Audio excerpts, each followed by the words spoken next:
అందరికీ కూడా ప్రభు యేసుక్రీస్తు నామములో మీ అందరికీ వందనాలు శుభములు తెలియజేస్తున్నాము. ఈరోజు చాలా మంచి ప్రశాంతమైన వాతావరణంలో మనం అందరం కలిసి ఇలా సహవాసం చేయటం చాలా సంతోషము. నేను ఎప్పుడు చెప్తూ ఉంటాను, ఇటువంటి సమయాల్ని మనం ఎప్పుడు కూడా సద్వినియోగం చేసుకోవాలన్నమాట. బయట ప్రపంచంలో ఉన్న వారందరం కూడా బయట లోకంలో ఉన్న విషయాలన్నీ మన బుర్రలోకి వెళ్ళటం వల్ల మనకి చాలా దానివల్ల నష్టమే కానీ లాభం లేదు. కానీ ఈ సహవాసం ఎలాంటిదంటే ఆరోగ్యకరమైన సహవాసం, కొంత సంతోషాన్ని ఇచ్చింది. మన లోపల ఇంట్లో ఉన్న విషయాలు ఏమి కూడా ఇక్కడికి తీసుకురాకుండా కనుక ఉన్నట్లయితే ఆరోగ్యాన్ని కూడా ఇస్తుంది అనమాట. నేను ఎప్పుడు మా వాళ్ళకి చెప్తూ ఉంటాను, అది అందరూ విన్నవారేను. అందుకని మీరు ఇంట్లో ఉన్న విషయాలన్నీ కూడా ఆ ఇంట్లో ఉంచేసేయండి. వచ్చారు కాబట్టి ప్రశాంతంగా దేవుని యొక్క లేఖనాలు, దేవుడు ఏం మాట్లాడుతున్నాడో మనతో అవి విందాము. చాలా ప్రశాంతంగా వినండి, మీరు మనసు పెట్టండి. అయితే రేపటి దినాన మరి క్రిస్మస్ సందర్భంగా మనందరమే కాదు, ప్రపంచం యావత్తు కూడా ఆ యొక్క వేడుకలు చేసుకుంటున్నారనమాట. ఎందుకంటే మనకు తెలిసిన యొక్క వేదానం ఏంటంటే, ఎవరన్నా ఒక దేవుడు తెలిస్తే ఒక ప్రాంతానికి సంబంధించిందే మనం చేసుకుంటూ ఉంటాం. కానీ యేసుక్రీస్తు వారు మాత్రము ప్రపంచ యావత్తు కూడా జరుపుకునే గొప్ప శక పురుషుడుగాను యుగ పురుషుడుగాను ఆయన 2023 సంవత్సరాల క్రితము ఈ భూలోకానికి ప్రవేశించాడు. వచ్చిన వాడై మనం లేఖనాల్లో చూస్తున్నాం అన్నమాట.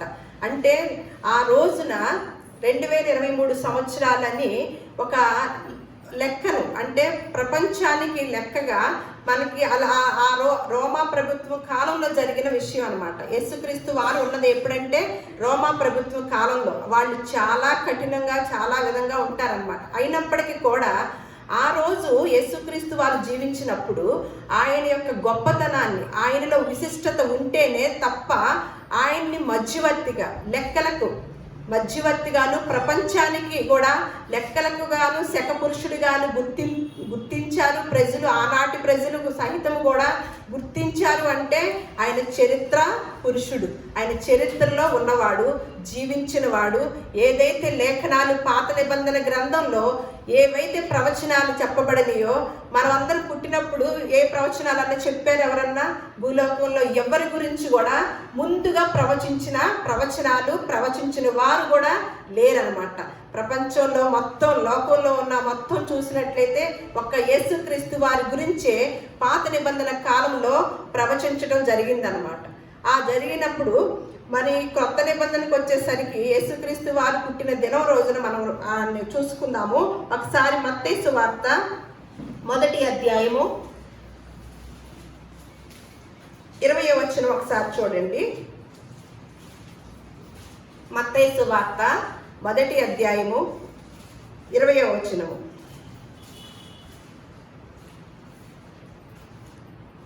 మత్తయి సువార్త 1వ అధ్యాయము. అతడు ఈ సంగతులను గూర్చి ఆలోచించుకొనుచుండగా, ఇదిగో ప్రభువు దూత స్వప్నముతో అతనికి ప్రత్యక్షమై, దావీదు కుమారుడు అయిన యోసేపు, నీ భార్య అయిన మరియను చేర్చుకున్నకు భయపడకుము. ఆమె గర్భము ధరించినది పరిశుద్ధాత్మ వల్ల కలిగినది. ఆమె ఒక కుమారుని కనును. తన ప్రజలను వారి పాపముల నుండి ఆయనే రక్షించును. కనుక ఆయనకు యేసు అని పేరు పెట్టుకొనును. ఇదిగో కన్యక గర్భవతి అయి కుమారుని కనును. ఆయనకు ఇమ్మానుయేలును పేరు పెట్టుదురు అని ప్రభువు తన ప్రవక్త ద్వారా పలికిన మాట నెరవేరునట్లు ఇదంతయు జరిగింది. అంతవరకేనండి. ఇక్కడ ఏమని ఎవరొచ్చి చెప్తున్నారండి? దూత. అట్లా మనకి తర్వాత 2వ అధ్యాయంలో కూడా అక్కడ కూడా దూత వచ్చినట్లుగా, అలాగే మళ్ళా లూకాసు వార్తలో కూడా, లూకాసు వార్త 1వ అధ్యాయం 28వ వచనము, అలాగే లూకాసు వార్త 2వ అధ్యాయము 8 వచనాలు, 8-10 వచనాలు, ఇవన్నీ కూడా ఎవరు ఇన్వాల్వ్ అయినట్లుగా చూస్తున్నామండి? దూత. ఏమని చెప్తుంది ఇక్కడ? ఆమె ఒక కుమారుని కనును. తన ప్రజలను వారి పాపముల నుండి ఆయనే రక్షించును. గనుక ఆయనకు యేసు అని పేరు పెట్టదు అనిను. ఇదిగో కన్యక గర్భవతి అయి కుమారుని కనును. ఆయనకు ఇమ్మానుయేలును పేరు పెట్టుదురు అని ప్రభువు తన ప్రవక్త ద్వారా పలికిన మాట నెరవేరినట్లు ఇదంతయు జరిగెను. ఎప్పుడు ప్రవచించారండి? ఈ కన్యక గర్భవతి కుమారుని కంటది అని ఎప్పుడు చెప్పబడిందండి? యెషయా గ్రంథంలో. ఒకసారి యెషయా గ్రంథం తీయండి, 6వ అధ్యాయము 14వ వచనము.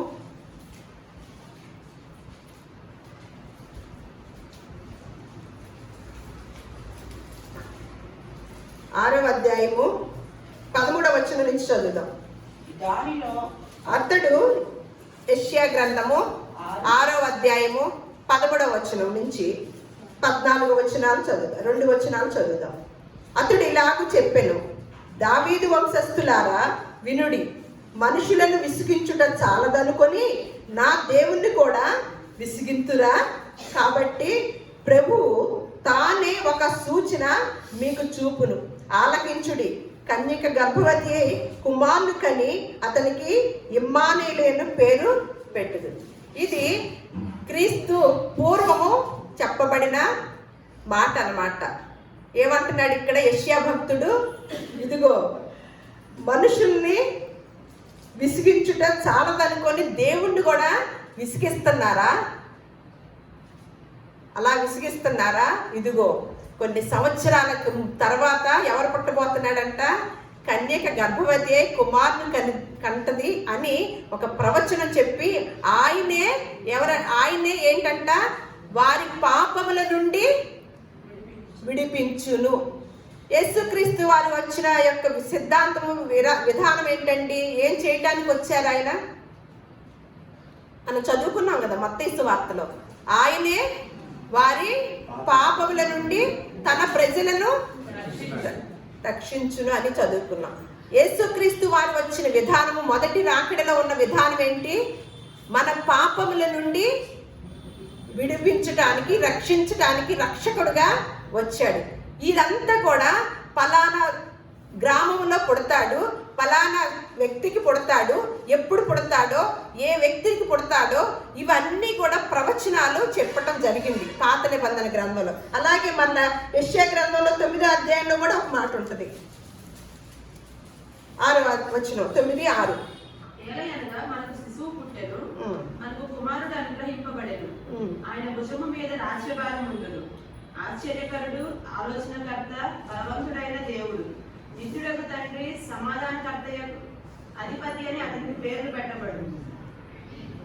ఇది మొదలుకొని మితి లేకుండా దాని వృద్ధియు క్షేమమును కలుగునట్లు సర్వకాలము దావీదు సింహాసనమును రాజ్యమును నియమించును. న్యాయము వలనను నీతి వలనను రాజ్యమును స్థిరపరచుటకు అతడు సింహాసనాసీనుడై రాజ్య పరిపాలన చేయును.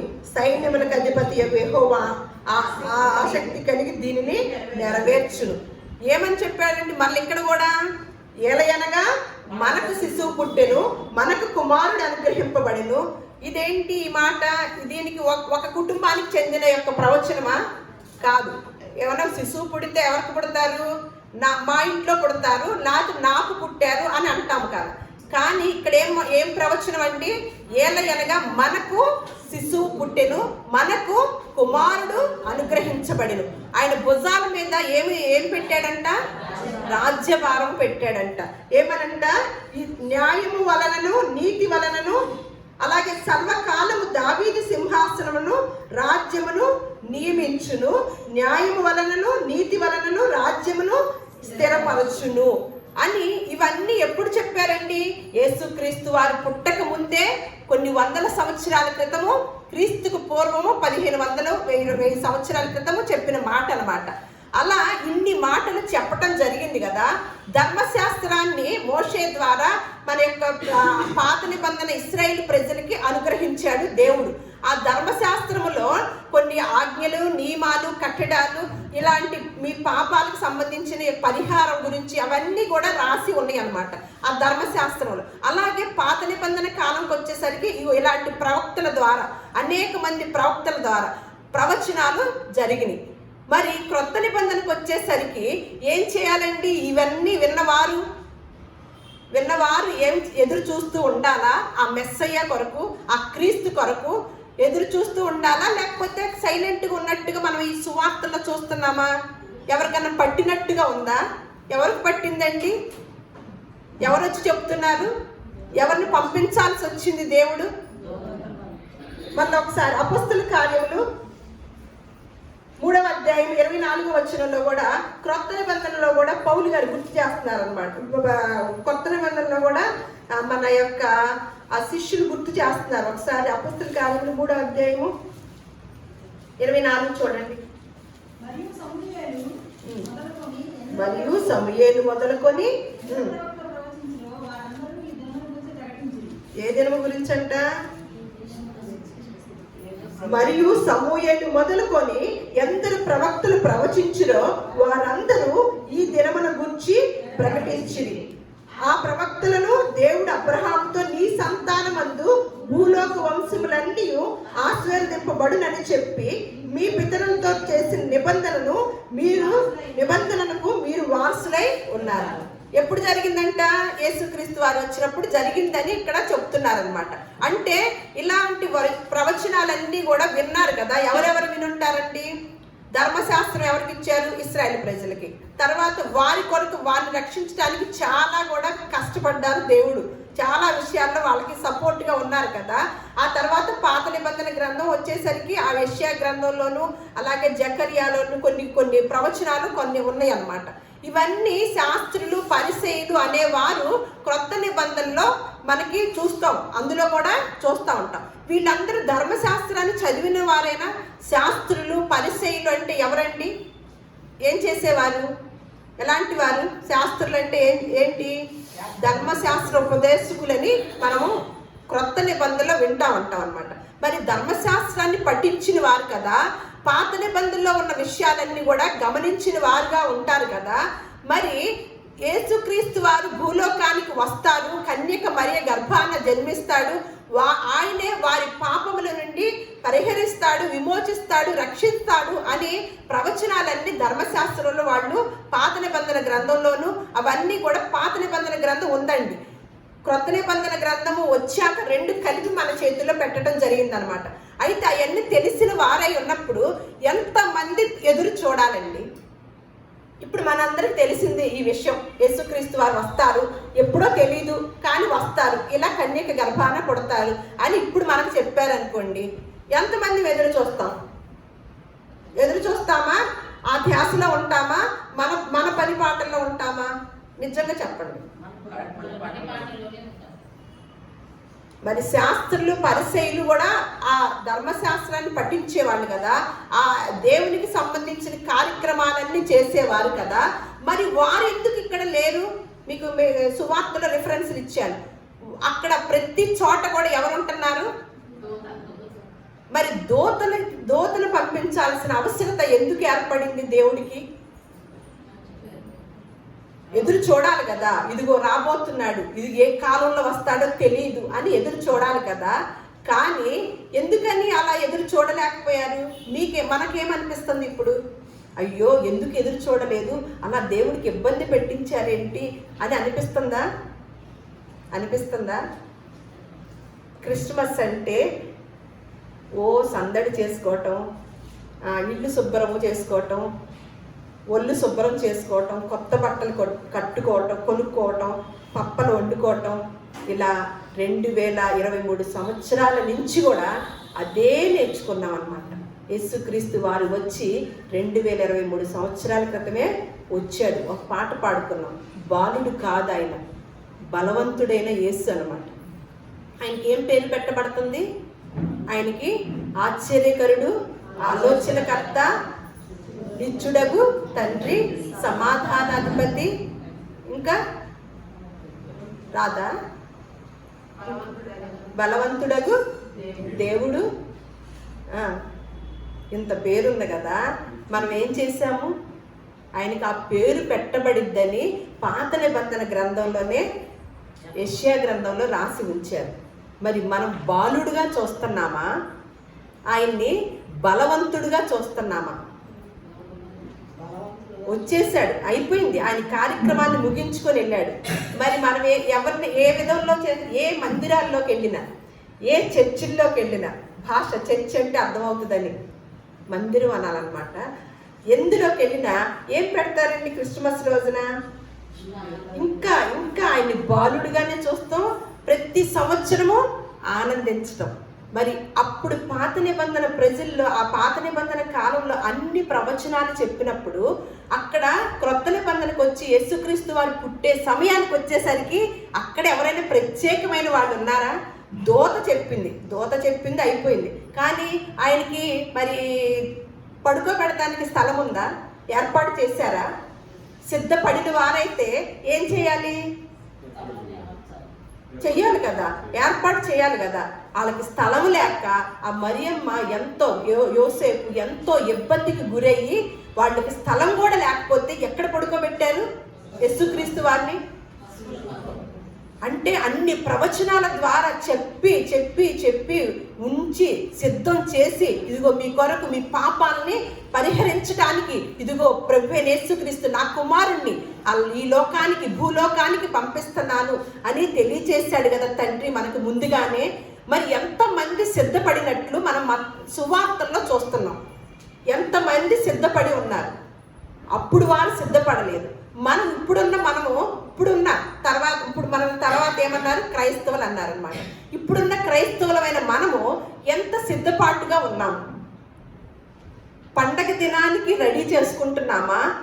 అవును, యేసుక్రీస్తు వారు పుట్టాడంటే ఆయన మనల్ని రక్షించడానికి, మన పాపాల నుంచి విడిపించడానికి అని గుర్తెరిగి, అవును కదా నేను ఆయన బిడ్డగా అంగీకరించాలి, ఆయన నన్ను అంగీకరించాలి, నేను ఆయన బిడ్డగా ఉండాలి, నా హృదయంలో ఆయన పుట్టాలి అని ఎంతమంది అనుకుంటున్నాం? ఆల్రెడీ పుట్టేశాడు కదా, అయిపోయింది కదా. మరి ప్రతి సంవత్సరం పండగ విషయంలో ఎంతో మంది కోలాహలం అన్నమాట, ఎంతో మంది సంతోషాన్ని వ్యక్తం చేస్తూ ఎప్పుడు రాని వాళ్ళు కూడా మందిరానికి వస్తారు, ఎప్పుడు రాని వారు కూడా ఆ రోజు వస్తారు. అయితే యేసు ప్రభు వారు ఉన్న కాలంలోనే ఆయన రెండవ రాకడ గురించి కూడా చెప్పారు. ప్రవచనాలు ఉన్నాయి మళ్ళీ అవి కూడా. కానీ యేసుక్రీస్తు వారే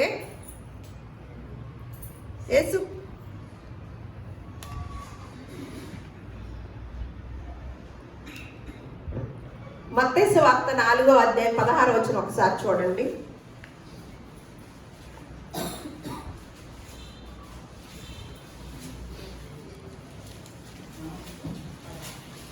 మత్తయి సువార్త 4వ అధ్యాయం 16వ వచనం. యేసు గలిలయ సముద్ర తీరమున నడుచుతుండగా పేతురు అనబడిన సీమోను అతని సహోదరుడైన ఆంద్రేయ అను ఇద్దరు సహోదరులు సముద్రంలో వల వేయుట. ఏంటది? 4:16.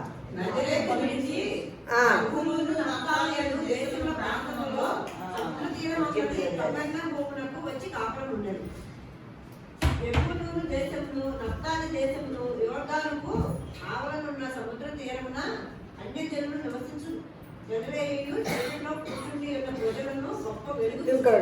గలిలయ చీకటిలో కూర్చుండి ఉన్న ప్రజలకు గొప్ప వెలుగు చూచిరి. మరణ ప్రదేశములోను మరణ ఛాయలోను కూర్చుండి ఉన్న వారికి వెలుగు ఉదయించు. యేసుక్రీస్తు వారి యొక్క మొదటి రాకడలో ఏముందంట? చీకటిలో ఉన్న వారికి వెలుగు. వారంతా ఏం చూశారంట? గొప్ప వెలుగు చూశారంట. అలాగే మరణ ప్రదేశంలోను మరణ ఛాయలోను కూర్చుండి ఉన్న వారికి ఏమొచ్చిందంట? వెలుగు ఉదయించినంట.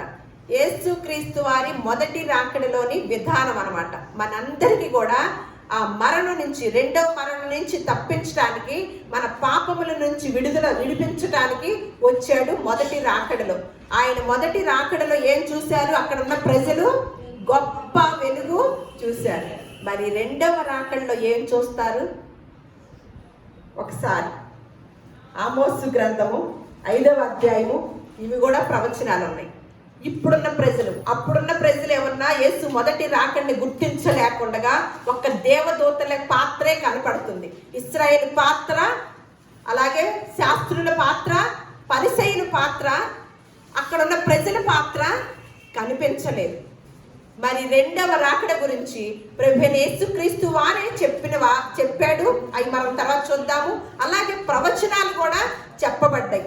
మరి రెండవ రాకడికి మన పాత్ర ఎంతవరకు ఉంటుంది అని ఈరోజు మనం పరిశీలించుకొని వెళదాము. ఆమోసు గ్రంథము 5వ అధ్యాయము 18వ వచనం తీశారా? యెహోవా దినము రావలెనని ఆశపెట్టుకొని ఉన్న వారలారా మీకు శ్రమ. యెహోవా దినము వచ్చుట వలన మీకు ప్రయోజనమేమి? అది వెలుగు కాదు, అంధకారము. ఒకడు సింహము నదుల నుండి తప్పించుకొనగా వెలుగుబంటి ఎదురైనట్టు వాడు ఇంటిలోనికి పోయి గోడ మీద చెయ్యి వేయగా పాము వాడిని కరిచినట్టు ఆ దినముండును. యెహోవా దినము నిజముగా వెలుగై ఉండదు కదా. అంతవరకేనండి. యెహోవా దినము ఏంటంట? రావాలనని ఆశ పెట్టుకొని ఉన్న వారలారా మీకు శ్రమ. యెహోవా దినము వచ్చుట వలన మీకేంటి అసలు ప్రయోజనం? సిద్ధపడని వారికి ప్రయోజనం ఉంటుందా? ఏమీ ఉండదు. ఇప్పుడు ఏం చేశాడు? యేసుక్రీస్తు వారు వచ్చి పుట్టి అంధకారంలో ఉన్న వారికి గొప్ప వెలుగునిచ్చాడు. మరణ శయ్య మీద ఉన్న వారికి, మరణ ఛాయలో కూర్చున్న వారికి ఏం చేశాడు? ఆయన వెలుగు ఉదయించింది. అలాంటి విధానాన్ని ఇప్పుడు చూసాం. కానీ నెక్స్ట్ ఏంటంట? వెలుగు చూస్తామా? ఒకవేళ ఎదురు చూస్తున్నామా? దేవుని రాకడికి సిద్ధపడి చూస్తున్నామా? సిద్ధపడకుండా పండగల హడావుడిలో పడిపోయి ఉన్నామా? పండగల హడావుడిలో పడిపోయి గనక రక్షణ పొందుకోకుండా ఉంటే ఎక్కడుందంట? ఏమంటున్నాడు? యెహోవా దినము రావన్నని ఆశ పెట్టుకొని ఉన్న వారులారా మీకు శ్రమ. యెహోవా దినము వచ్చుట వలన మీకు ప్రయోజనమేమి? అది వెలుగు కాదు పిచ్చాళ్ళారా. అది ఇప్పుడు వెలుగు చూశారు మొదటి రాకడలో, రెండవసారి వెలుగు కాదు, అంధకారం అంటండి. అంధకారం అంట. ఇప్పుడు తెలిసిన ప్రవచనాలు తెలిసినాయి కదా. ఈ రెండవ రాకడికి ఎంతమంది సిద్ధపడుతున్నామండి? యేసుక్రీస్తు వారు ఉన్నప్పుడు శిష్యులు వచ్చి, ప్రభువా నీ రాకడికి సూచనలేంటి అని అడిగారు. ఎక్కడ ఉన్నాయో చూద్దాం సువార్తల్లో.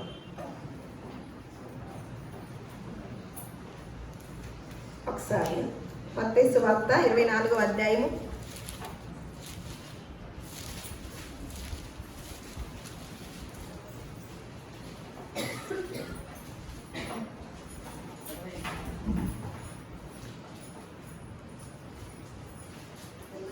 3 చూడండి. ఆయన ఒలీవల కొండ మీద కూర్చుని ఉన్నప్పుడు శిష్యులు ఆయన ఎదుగు ఏకాంతముగా వచ్చి, ఇది ఎప్పుడు జరుగును? నీ రాకడకును ఈ యుగ సమాప్తికి నీ సూచనలు ఏవి? మాతో చెప్పుమనగా యేసు వారితో ఇట్లనెను, ఎవడనే నిన్ను మోసపరచకుండా ఎంచుకొని అనేకులు నా పేరుట వచ్చి నేనే క్రీస్తునని చెప్పి పలువురిని మోసపరచలేదు. అంతవరకండి. మీరు ఆ రిఫరెన్స్ని మళ్ళా రాసుకొని ఇంటికి వెళ్ళాక మళ్ళీ చదువుకోండి. ఏమంటున్నారు? శిష్యులు అడుగుతున్నారు, ప్రభువా నీ యొక్క రెండవ రాకడికి సూచనలు ఏంటంటే, మొట్టమొదటిగా ఏంటంటే ఏం మాట్లాడుతున్నాడు యేసు ప్రభు వారు? ఎవడను మిమ్మును మోసపరచకుండా ముందు చూసుకోండి. ఎప్పుడైతే మోసం జరుగుతుందో ఆయన రాకడికి మోసం జరగటం కూడా సూచనకి ఒక విధానమైన, ఆయన రాకడికి ఒక విషయం, ఒక రాకడిలో ఒక సంఘటన, ఆయన రాకడిలో కొన్ని ఉన్నాయి కదా, వాటిల్లో ఒక విషయం అంట. ఏంటి? మనం ఎవడరు మిమ్ముని మోసపరచకుండా చూసుకోండి. ఎక్కడెక్కడ జరుగుతుంది మోసం? బయట ప్రపంచం చూసినట్లయితేనేమన్నా ఒకప్పుడు ఆది కాండంలో చూస్తాం, దేవుడు ప్రతి దాన్ని కలగచేసి ఇది మంచిది, ఇది మంచిది, ఇది మంచిది, గాలిని, నీరుని, సముద్రాల్ని, అలాగే ఖగోళాన్ని, భూమి మీద ఉన్న జీవరాశిని, చెట్లని అన్నిటిని కూడా పుట్టించిన అవన్నీ కలుగు చేసినప్పుడల్లా మనం అక్కడ ఒక మాటను మెన్షన్ చూస్తాం. ఏంటంటే ఇది బాగుంది, ఇది మంచిది అంట, మంచి వాతావరణం బాగుంది, ఇది మంచిది అని చేసిన దేవుడు ఆది కాలంలో ప్రారంభ దినాల్లో. తర్వాత కాలంలో ఏమైందండి? గాలి ఉంది కానీ మంచి లేదు, నీరు ఉంది కానీ మంచి లేదు, అలాగే ఉంది ఇంకొకటి, దాని ముందు మంచి లేదు. మంచి వాతావరణాన్ని ఉంటున్నామా మనము? ఢిల్లీలో ఏం జరుగుతుందో తెలుసా? ఢిల్లీలో ఎవరెవరు ఉంటారు? ప్రధానమంత్రే ఉన్నారు కదా. అక్కడున్న వాతావరణం యొక్క ఇబ్బంది ఎంత ఇబ్బందిగా ఉందో తెలుసా అండి? పేపర్లో నేను చదువుతూ ఉంటున్నాను. వాతావరణం అంతా కలుషితం అయిపోయింది అనమాట. ఏ ప్రధానమంత్రి గారు ఉన్న ప్రదేశమే కలుషితం అయిపోతే సామాన్యులమైన మన యొక్క ప్రదేశాలు ఏమైపోయి ఉంటాయి అంటారు? దేవుడు అంత మంచిగా చేశాడండి, కానీ దాని పక్కన ఏమైంది? మోసం. మోసం, ఆహార పదార్థాల్లో మోసం. అలాగే మనకు ఒక పాత నిబంధనలోకి వచ్చిన ఉంటుంది, మనమంట కృత్రిమమైన వాటిని నమ్ముకుంటున్నామంట. ప్రతి దాన్ని కూడా అస్సలు అది ఓకే, ఆహార విషయాలు అవన్నీ కూడా. మనుషులు కూడా కృత్రిమంగా ఉన్నారు తెలుసండి. పైకి నవ్వుతారు, మంచిగా మాట్లాడతారు, లోపల ఏముంటున్నాయండి? చాలా విషయాలు. అందుకని అలాగే మందిరాలకు వెళుతున్నాం, కొన్ని మందిరాలకు వెళ్ళే వాళ్ళు ఉంటారు. ఎక్కడ 1,00,000 మంది వెళుతున్నారనుకోండి, అబ్బా ఎంత గొప్ప సంఘమోనండి, వెళుతున్నాం. మన ఆత్మలను రక్షించే వాక్యాలు జరుగుతున్నాయి అక్కడ. శరీరాలను రక్షించే వాక్యాలు వింటున్నామా? ఈ దేహాన్ని రక్షించే వాక్యాలు వింటున్నామా? ఆత్మలను రక్షించే శక్తి కలిగిన వాక్యాలు వింటున్నామా? ఎవ్వడును మిమ్మును మోసపరచకుండగా ఏమొస్తారంట? తర్వాత ఎవరు వస్తారంట? అనేకులు నా పేరట వచ్చి నేనే క్రీస్తునని చెప్పి పలువురిని మోసపరుస్తారు. మొట్టమొదటి సూచన అన్నమాట. అంటే దేవుని రాకడికి సూచనలు. అలాగే మిగతా అన్నీ కూడా ఉన్నాయి అన్నమాట. యుద్ధాలు మనకేం చెబుతారు పాస్టర్ గారు? మొట్టమొదటి సూచన ఏమంటారు? ఇదిగో యుద్ధాలు, కరువులు, భూకంపాలు వస్తాయి. కానీ మొట్టమొదటి చెప్పింది ఏంటో తెలుసండి? యేసు ప్రభు వారు మిమ్మల్ని ఎవ్వరు మోసపరచకుండా చూసుకోండి అని తెలియచేశారు. యేసుక్రీస్తు వారి యొక్క రాకడలో సూచనలంట. అలాగే ఇంకొక చోట చూద్దాం.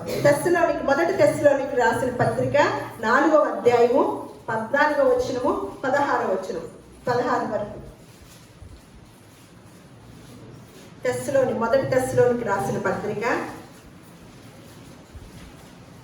మన దగ్గర అంతా కూడా క్రీస్తు ప్రార్థనా మందిరంలో ఆత్మలను రక్షించే శక్తి కలిగిన వాక్యమే ఉంటుంది. మొదటి తెస్సలోనికి రాసిన పత్రిక 4వ అధ్యాయము 14వ వచనం నుంచి 16వ వచనం. యేసు మృతి పొంది తిరిగి లేచినని మనము నమ్మిన ఎడల అదే ప్రకారము యేసునందు నిద్రించిన వారిని దేవుడు ఆయనతో కూడా వెంటబెట్టుకుని వచ్చును. మేము ప్రభు మాటను బట్టి మీతో చెప్పినదేమనగా, ప్రభువు రాకడ వరకు సజీవులమై నిలిచియుండు మనము నిద్రించిన వారి కంటే ముందుగా ఆయన సన్నిధి చేరము. ఆర్భాటముతోనూ ప్రధాన దూత శబ్దముతోనూ దేవుని బోరతోనూ పరలోకము నుండి ప్రభువు దిగివచ్చును. క్రీస్తు నందుండి మృతులైన వారు మొదట లేతురు. ఆ మీదట సజీవులమై నిలిచియుండు మనము వారితో కూడా ఏకముగా ప్రభువును ఎదుర్కొనుటకు ఆకాశం మండలమునకు మేఘముల మీద కొనిపోబడుతుంది. అంతవరకేనండి. దేవుని యొక్క రాకడలో జరుగుతున్న సంఘటన చెప్తున్నారనమాట పౌలు గారు ఇక్కడ. అలాగే పాత నిబంధన గ్రంథంలో ఒకసారి యెషయా గ్రంథము 66వ అధ్యాయము 15వ వచనం కూడా చూద్దాం. యెషయా గ్రంథము 66వ అధ్యాయము 15వ వచనం. అప్పుడు మరి ప్రవచనాలు మొదటి రాకడలో మరి విన్నారో లేదు, మరి రెండవ రాకడ ప్రవచనాలు మనం వినకపోతే ఈ రెండవ రాకడికి సిద్ధంగా ఉంటామంటారా ఉండాలంటారా? వినకపోతే ఉండలేము కదా, వింటే ఉంటాము. యెషయా గ్రంథము మహాకోపంతో అధికారం చేయుటకును అగ్ని జ్వాలలతో గర్జించుటకును యెహోవా అగ్ని రూపంగా వచ్చుతున్నాడు. ఆయన రథములు తుఫాను వలె త్వరపడుతున్నవి. అగ్ని చేత తన ఖడ్గం చేతను శరీరాలందరితో ఆయన వ్యాజ్యమాడును అని యెహోవా చేత అనేకులు హతులవుతారు. అంతవరకే. ఏమని చెప్తున్నాడు? రెండవసారి ఎలా వస్తున్నాడు? ముందు ఏమొచ్చాడు? ముందు ఎలా వచ్చాడు? చీకటిలో కూర్చున్న ప్రజలకి గొప్ప వెలుగు, మరణ ఛాయలో కూర్చున్న వారికి ఏముంది? వెలుగు ఉదయించును. రెండవసారి ఎలా వస్తున్నాడు? ప్రతిసారి వెలుగును కరుణామయుడుగాను ప్రేమమయుడుగాను వస్తాడా? కాదు. ఏంటంట? ఆలకించుడి, మహాకోపముతో ప్రతీకారము చేయుటకును అగ్ని జ్వాలలతో గద్దించుటకును యెహోవా అగ్ని రూపముగా వచ్చుచున్నాడు. ఆయన రథములు తుఫాను వలె త్వరపడుచున్నవి. త్వరపడుతున్నాయి అంట, రెడీగా ఉంటున్నాయి అంట రావటానికి. అగ్ని చేతను తన ఖడ్గము చేతను శరీరులందరితో ఆయన వ్యాజ్యమాడును. యెహోవా చేత అనేకులు హతులవుదురు. ఇది 2వ రాకడ. మరి ఇంకో చోట చూడండి, అలాగే జెఫన్యా గ్రంథము 2వ అధ్యాయము 1-2 వచనాలు. జెఫన్యా గ్రంథము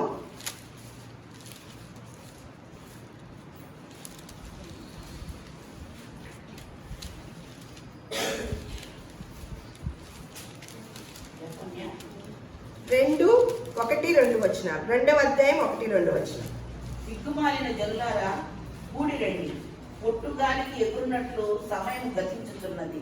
విధి నిర్ణయము కాకమునిపే, యెహోవా కోపాలను మీ మీదకి రాకమునిపే, మిమ్మల్ని శిక్షించుటకై యెహోవా ఉగ్రత దినము రాకమునిపే కూడి రండి. దేశంలో సాత్వికులైన ఆయన న్యాయ విధులను అనుసరించు సమస్త దీనులారా యెహోవాను వెతకుడి. మీరు వెతికి వినయము గలవారై నీతిని అనుసరించిన ఎడల ఒకవేళ ఆయన ఉగ్రత దినమున మీరు దాచబడదు. అంతవరకేనండి. ఇక్కడ ఏం మాట్లాడుతున్నాడు? కోపం వస్తే మామూలుగా మాట్లాడతాడు. ఇక ఏమంటున్నాడు? సిగ్గుమాలిన జనులారా కూడి రండి, పొట్టు గాలికి ఎగురినట్లు సమయము గతించుచున్నది అని అంటూ ఇక్కడ ఏమంటున్నాడు? మీరు వెతికి వినయము గలవారై నీతిని అనుసరించిన ఎడల ఒకవేళ ఆయన ఉగ్రత నుంచి తప్పించుకుంటామంట. ఎప్పుడు? వినయము గలవారై నీతిని అనుసరించిన ఎడల ఆ ఉగ్రత నుంచి తప్పించుకుంటామంట. మరలా ఒకసారి 1 తెస్సలోనికీయులకు రాసిన పత్రిక 1వ అధ్యాయం 6వ వచనం కూడా చూద్దాము. ఇంకా చాలా వచనాలు ఉన్నాయి, నేను సమయం ఎక్కువ ఉంటుంది కాబట్టి చెప్పటం లేదు. మలాకి కూడా చూడండి ఒకసారి. మలాకి గ్రంథం 4వ అధ్యాయం 1వ వచనం చూడండి. మలాకి గ్రంథము 1 రాకడ ప్రవచనాలు. అప్పుడున్న ప్రజలు, శాస్త్రులు, పరిసయ్యులు వీరు తీసేలోకి మాట్లాడుతున్నారు. అప్పుడున్న వారు కూడా ఎవ్వరూ గమనించలేదు. దేవదూతను పంపించవలసి వచ్చింది. దేవదూత పాత్రే మనము సువార్తలన్నిటిలో కూడా ఎక్కువగా కనపడుతుంది. అప్పుడు మనము లేవు, కానీ ఇప్పుడు మనం ఉన్నాము. మన చేతిలో పరిశుద్ధ గ్రంథము స్పష్టంగా రాసి పెట్టారనమాట. ఇప్పుడు 2వ రాకడలో మనం సిద్ధపడటానికి రాసిన మాటలను ధ్యానం చేస్తున్నాము. మలాకి గ్రంథము 4వ అధ్యాయము 1-2 వచనాలు. నియమింపబడిన జనము వస్తున్నది, పొయ్యి కాలునట్లు అది కాలును. గర్విష్ఠులందరూ దుర్మార్గులందరూ పొయ్యి కాలువలే ఉండురు. వారిలో ఒకరికి వేరైనను చిగురైనను లేకుండా రాబో దినము అందరినీ కాల్చివేయనని సైన్యములకు అధిపతి యెహోవా సెలవిస్తున్నాడు. అయితే నా నామమందు భయభక్తులు గలవారు మీకు నీతి సూర్యుడు ఉదయించును, అతని రెక్కలు ఆరోగ్యం కలుగచేయును. కనుక మీరు బయలుదేరి పొగిన దూడలు గంతులు వేయినట్లు గంతులు వేయి. అంతవరకేండి. మిగతా చదువుకోండి, టైం లేదు కాబట్టి. అంటే రాబోయే దినంలోనూ ఉన్న వివరణ చెప్తూ మీరు ఇలా ఉంటే దానిలో నుంచి తప్పించబడతారు అని మళ్ళీ మనకు ఆ వివరణ కూడా ఇస్తున్నారనమాట. మరి ఇంకో చోట చూద్దాము. తెస్సలోనికీయులకు రాసిన పత్రిక తీసారా? ఇప్పుడు చూడండి. 1 తెస్సలోనికీయులకు రాసిన పత్రిక 1వ అధ్యాయము 6వ వచనం. పరిశుద్ధాత్మ వలన కలుగు ఆనందముతో గొప్ప ఉపద్రవమందు మీరు వాక్యమును అంగీకరించి మమ్మను ప్రభువును పోలి నడుచుకున్న వారైతే కాబట్టి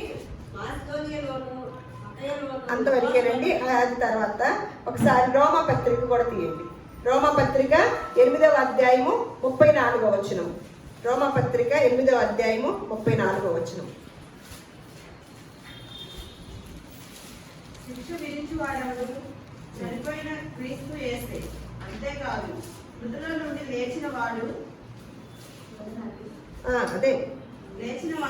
దేవుని కుడిపార్శ్వమున ఉన్నవాడును మన కొరకు విజ్ఞాపము కూడా చేయవాడును ఆయనే. క్రీస్తు ప్రేమ నుండి మనలను ఎడబాపు ఆడకుడు. శ్రమ అయినను, బాధ అయినను, హింస అయినను, కరువైనను, వస్త్రహీనతైనను, ఉపద్రవమైనను, ఖడ్గమైనను మనలను ఎడబాపున అంతవరకేనండి. ఇక్కడ ఏమంటున్నాడంటే శిక్ష విధించువాడు ఎవడు? మరి ఏమంటున్నారు? చనిపోయిన క్రీస్తు యేసు. ఏంటి శిక్ష విధించడానికి వస్తాడా? మరి ఒకప్పుడు మొదటగా ఏమొచ్చాడు? ఎలా వచ్చాడు? ఈ వివరణగా చెప్తున్నారు పౌలు గారు. కరుణామయుడు కదా, ప్రేమామయుడిగా వచ్చాడు కదా. ఆయన పుట్టుక ఏంటి? సంతోషము సమాధానము కలుగు చేయడానికి వచ్చాడు కదా. ఆయన కరుణా కటాక్షంతో మన పాపాల నుంచి విడుదల ఇవ్వాలని వచ్చాడు కదా. ఇప్పుడు ఏంటంట? ఏం చేస్తాడంట? ఎవరంట? శిక్ష విధించువాడు ఎవరు అంటే చనిపోయిన క్రీస్తు యేసేనంట. నెక్స్ట్ చనిపోయిన క్రీస్తు యేసు ఏం చేయబోతున్నాడు? శిక్ష విధించబోతున్నాడంట. ఎలా అంటే 2వ పేతురు రాసిన పత్రిక 3వ అధ్యాయము 10వ వచనం.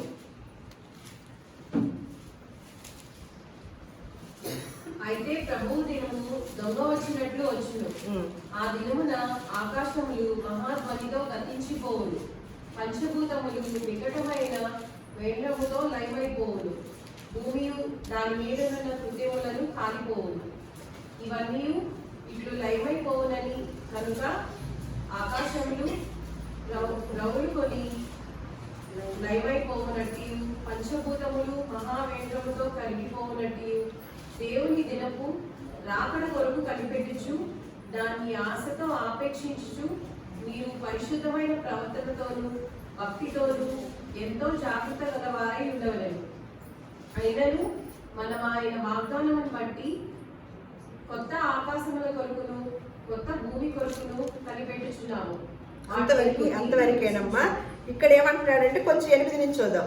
ప్రియులారా, ఒక సంగతి మాత్రము మర్చిపోకండి. ఏమనగా ప్రభు దృష్టికి ఒక దినము 1000 సంవత్సరముల వలెను, 1000 సంవత్సరములు ఒక దినము వలెనే ఉన్నవి. ఏమనంటే ఏంటి? దేవుడు వస్తున్నాడు, రాకడ ఎదురు చూస్తున్నాం కదా. దాని గురించి రోజులు వివరణ ఇస్తున్నాడు అనమాట. ఎందుకు? ఒకవేళ త్వరగా వచ్చేసారనుకో, నమ్మని వాళ్ళు ఉంటే ఏమవుతారు? ఆయన అంగీకరించిన వారు 2వ లోకంలోకి వెళ్ళిపోతారనమాట. ఇక్కడ ఏమంటున్నాడు? కొందరు ఆలస్యమని ఎంచుకున్నట్లు ప్రభువు తన వాగ్దానం గురించి ఆలస్యము చేయువాడు కాడు, కానీ ఎవ్వడును నశింపవలనని ఇచ్చేయంపక అందరూ మారు మనసు పొందవలనని కోరుచు మీ ఎడల దీర్ఘశాంతము గలవాడై ఉన్నాడు. ఎంత చక్కగా చెప్తున్నారో చూడండి. ఏంటి? నమ్మిన వారందరూ ఏం చేస్తున్నారు? ఎదురు చూస్తున్నారు అనమాట.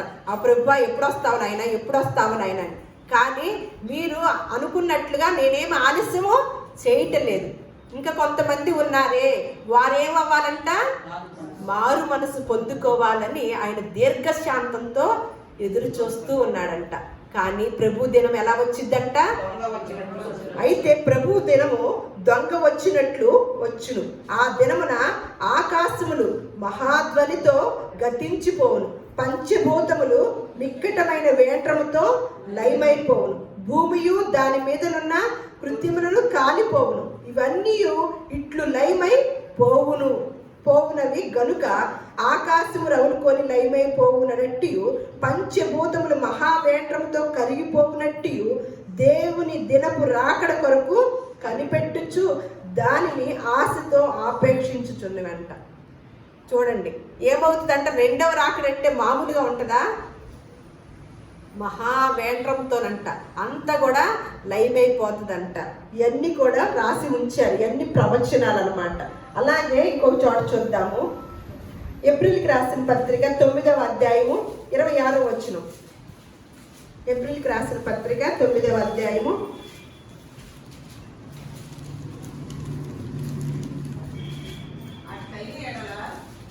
జగత్తు పునాది వేయబడినది మొదలుకొని అనేక పర్యాయములు శ్రమ పడవలసి వచ్చును. అయితే ఆయన యుగముల సమాప్తి యందు తను తానే బలిగా అర్పించుకున్న వలన పాప నివారణ చేయుటకై ఒక్కసారే ప్రత్యక్షపరచబడింది. మనుషులు ఒక్కసారే మృతి పొందవలనని నియమింపబడింది. ఆ తరువాత తీర్పు జరుగుతుంది. అలాగనే క్రీస్తు కూడా అనేక పాపములను భరించుటకు ఒక్కసారే అర్పింపబడి తన కొరకు కనిపెట్టుకుని వారిని రక్షణ నిమిత్తము పాపం లేకుండా 2వసారి ప్రత్యక్షమవుతుంది. అంతవరకు ఏమంటున్నారు ఇక్కడ?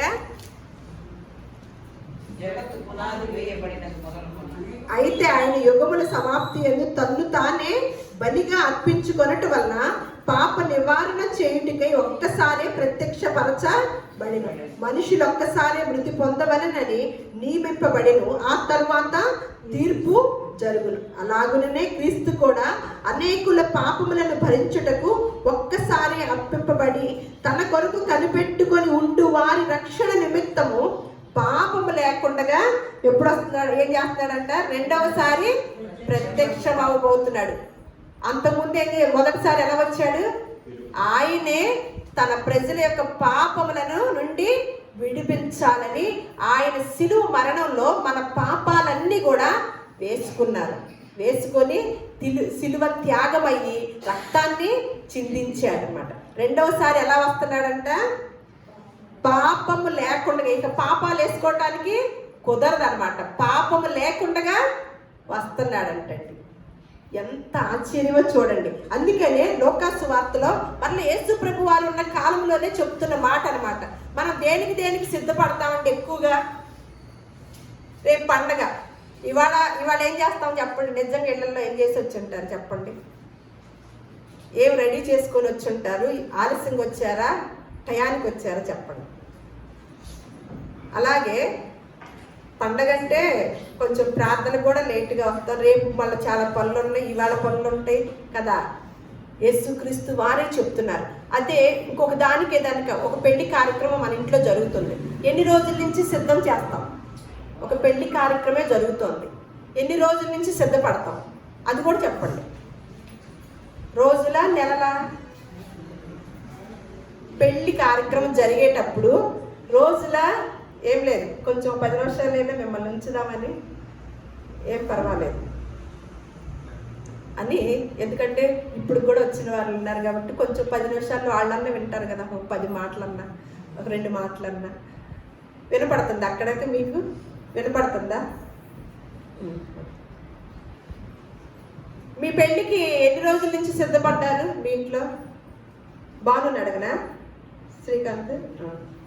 మీ ఇంట్లో మొన్న మధ్య మీ చెల్లి పెళ్లి చేస్తాం, ఎన్ని రోజులు సిద్ధపడ్డా? నెలపై. మనకి ఏదైనా కార్యక్రమాలు చేసుకోవాలి, ఎన్ని రోజుల ముందు సిద్ధపడుతున్నాము? రేపు పెట్టే భోజనాలకి నేను కూడా వారం నుంచి సిద్ధపడుతున్నాను. నాకు కూడా టెన్షన్, అమ్మో అందరిని పిలవాలి, ఎవరిని మిస్ అవుతానో, అందరికీ భోజనాలు ఉండేటట్లుగా చూడాలి, బాగా దండిగా తీసుకురావాలి, తగలకూడదు, మిగలాలి. ఇది నా టెన్షన్ అనమాట. ఎవరిని మిస్ అవుతానో, ఎవరిని పిలవకుండా ఉంటానో అని భయంగా ఉందన్నమాట. అడావుడ్లో, కంగారులో అనమాట. మళ్ళీ పక్క మెసేజ్ని రెడీ అవ్వటం, ఇవన్నీ నాకు కంగారుగా ఉంది. మరి మనం ఎలా సిద్ధపడుతున్నాం? ఈ ప్రవచనాలన్నీ విన్నాం కదా. మరి యేసుక్రీస్తు వారు ఏమంటున్నారు ఒకసారి లోకాసు వార్త 12వ అధ్యాయము 40వ వచనం.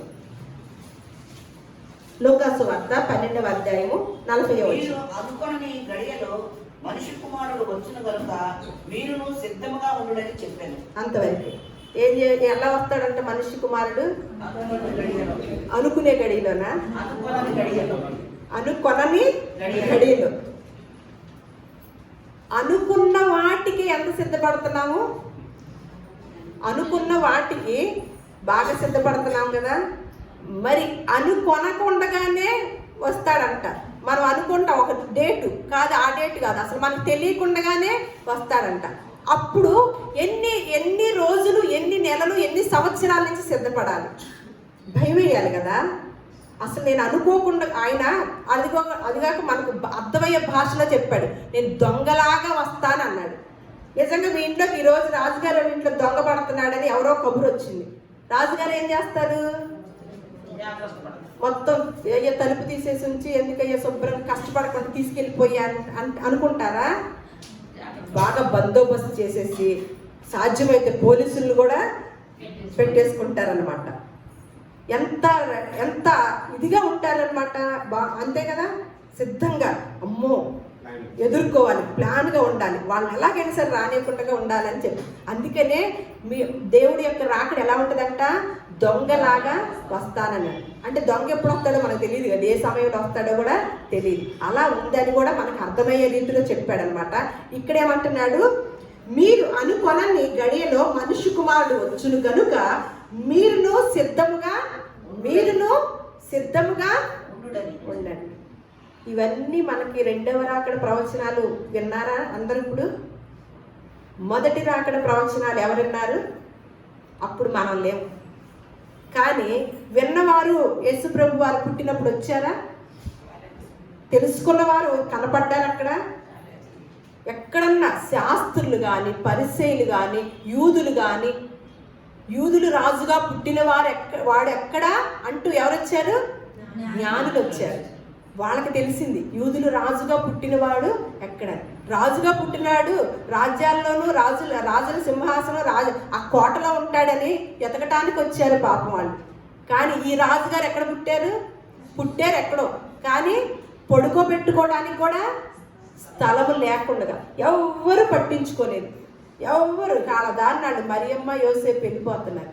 మరి ఇన్ని ప్రవచనాలు విని మొదటి రాకడలో అక్కడున్న ప్రజలు ఎవ్వరూ లేరు. ఒక్క దేవదూతల పాత్రే, మీరు 4 సువార్తల్లో కూడా చదవండి, ఒక దేవదూత పాత్రే కనిపిస్తుంది. అప్పుడు మనం లేము. ఓకే, రెండవ రాకడలో రెండవసారి వచ్చే విధానంలో మనకి ప్రవచనాలుగా పాత నిబంధన గ్రంథంలో ఉన్నాయి. అలాగే సాక్షాత్తు ప్రభు అయిన యేసుక్రీస్తు వారే నేను రెండవసారి రాబోతున్నాను, ఎలా ఉండాలంట? సిద్ధంగా ఉండాలంటున్నారు. మరి 1 నెలతో సిద్ధమైంది, ఒక 10 రోజులతో సిద్ధమా? మనల్ని ఎలా పెట్టాడు? కన్ఫ్యూజన్లో పెట్టాడు అనమాట. ఎప్పుడూ సిద్ధంగానే ఉండాలి, ప్రతి నిమిషము సిద్ధంగానే ఉండాలి. ఇక మనకి టైం అంటూ లేదు. ఇక ఈ సమయం వరకు సిద్ధంగా ఉండండి అని లేదు. మరి దీనికి ఎంతమందిని సిద్ధంగా ఉన్నాం? అందుకని ప్రకటన గ్రంథంలో ఒక మాట ఉంటుంది అన్నమాట. 22వ అధ్యాయం 11వ వచనంలో, ప్రకటన గ్రంథము 22వ అధ్యాయము.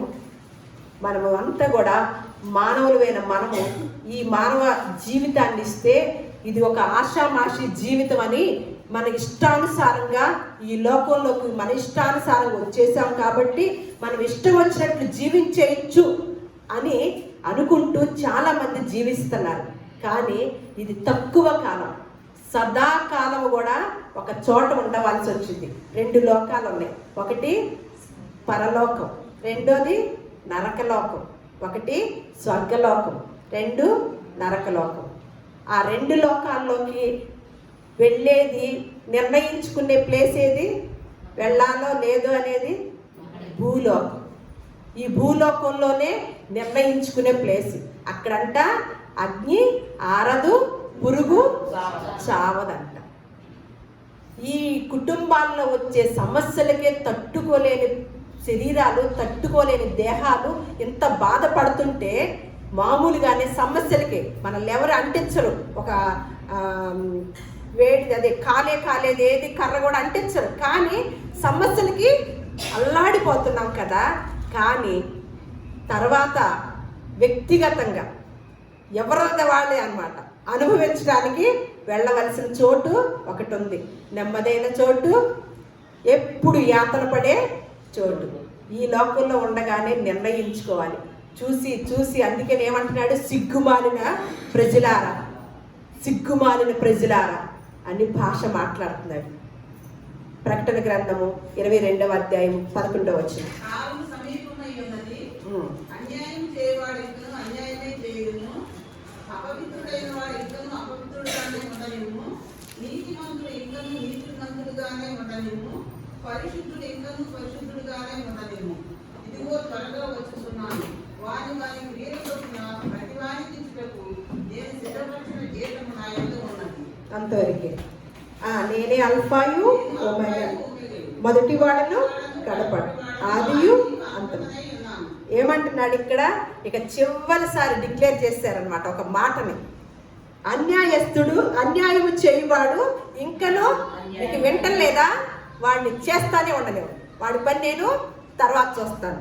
అన్యాయం చేయువాడు ఇంకనూ అన్యాయమే చేయనిమ్ము, అపవిత్రుడైన వాడు ఇంకనూ అపవిత్రుడుగానే ఉండనిమ్ము, నీతిమంతుడు ఇంకనూ నీతిమంతుడుగానే ఉండనిమ్ము, పరిశుద్ధుడు ఇంకనూ పరిశుద్ధుడుగానే ఉండము.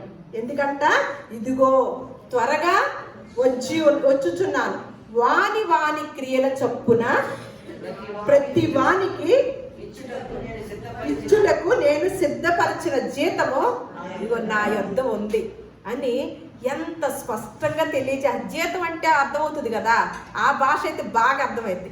అబ్బా నెలకి 2 లక్షలు, 1,00,000, 3 లక్షలు, ఆ భావం అర్థమవుతుందా? ఆ జీతమే. ఈ లోకంలో ఎంత జీతం కావాలనుకుంటున్నారు? మా పిల్లలకి 2 లక్షలన్నా కావాలి కనీసం నెలకు వచ్చేసరికి అని కొంతమంది తల్లులు అనుకుంటున్నారు కదా. ఇదిగో వాని క్రియల చొప్పున ప్రతి వాని జీతాన్ని ఆయన దగ్గర ఉంచుకున్నాడంటే ఇవ్వటానికి. అందుకని కొరింథీయులకు రాసిన పత్రికలో ఉంటుంది, ప్రతి వాని క్రీస్తు న్యాయపీఠం ఎదుట తీయండి. అది మీరే తీయాలి.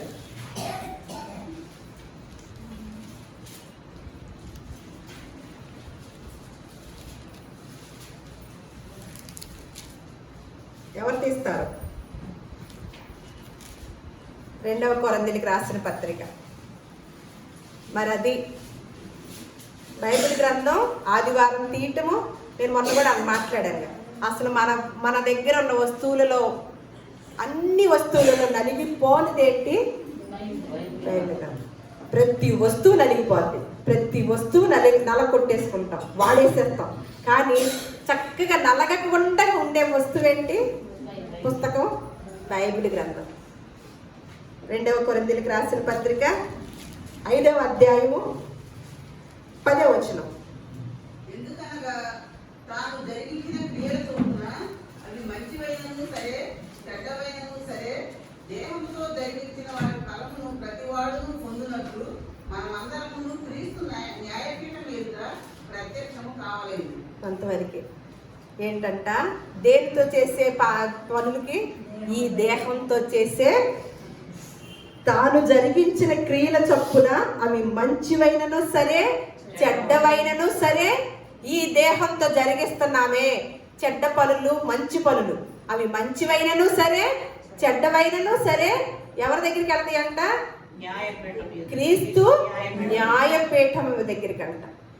భూలోకంలో ఉన్న చట్టాలే ఒక తప్పు చేస్తే శిక్షను అమలు చేస్తున్నప్పుడు పరలోకంలో ఉన్న చట్టము అమలు చేయదంటారా?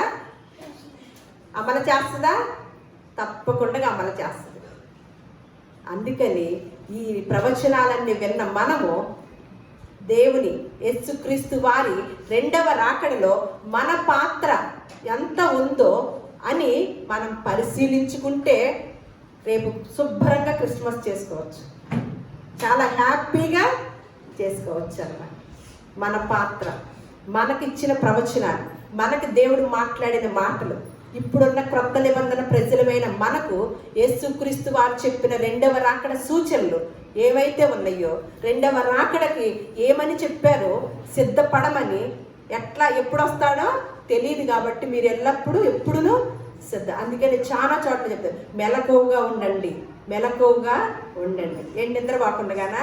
కాదు, ఆత్మ సంబంధంగా మెలకువ కలిగి ఎదురు చూస్తూ ఉండి 2వ రాకడలో కూడా మనము ఎత్తబడే వారముగాను, ఆయన రాకడకి ఇప్పుడు దేహంతో ఉన్న మనము సిద్ధపడే వారముగాను క్రీస్తు న్యాయపీఠం ఎదుట మంచి పనులు చేసి మంచి వ్యక్తులుగా జీతాన్ని అందుకునే వారముగా దేవుడు మనలందరినీ కూడా ఆశీర్వదించును గాక.